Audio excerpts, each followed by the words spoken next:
Hello children, welcome to my channel Easy 60. இன்னைக்கு Tamil Nadu syllabus standard 10 ஓட chapter 3 exercise number 3.1ல second sum பார்க்கலாம். இங்கே பார்த்தீங்கன்னா discuss the nature of solutions அப்படின்னு சொல்லிட்டு 3 ஈக்குவேஷன்ஸ் கொடுத்துருக்காங்க. இப்போ நம்ம இதில் செகண்டில் ஃபர்ஸ்ட் சப்டிவிஷன் தான் பண்ண போகிறோம்.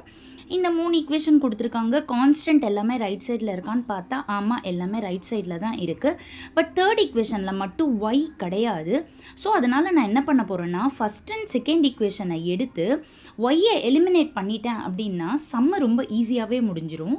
ஸோ நான் ஃபஸ்ட் அண்ட் செகண்ட் ஈக்குவேஷன் எடுத்து ஒய்யை எலிமினேட் பண்ணுறதுக்கு பார்க்குறேன். இதுவே ஆட்டோமேட்டிக்காக +2y -2y இருக்கிறதுனால கேன்சல் ஆகிடுது. -3x + x வந்துட்டு -2x + 4z = -6ன்னு வந்துடுது. இது ஃபோர்த் ஈக்குவேஷன். இப்போது தேர்ட் ஈக்குவேஷனும் ஃபோர்த் ஈக்குவேஷனும் நான் சால்வ் பண்ண போகிறேன். இப்போது இதில் நான் வந்துட்டு ஜெட்டை கேன்சல் பண்ணுறதுக்காக தேர்ட் ஈக்குவேஷன் ஃபுல்லாகவே 2ஓட மல்டிப்ளை பண்ணுறேன். மல்டிப்ளை பண்ண பிறகு பார்த்தா எனக்கு எக்ஸும் கேன்சல் ஆகிடும், ஜெட்டும் கேன்சல் ஆகிடும். 0 = 0ன்னு வருது. அதனால் இந்த மாதிரி ஐடென்டிட்டி மாதிரி வந்ததால் system has infinite solution. Thank you children.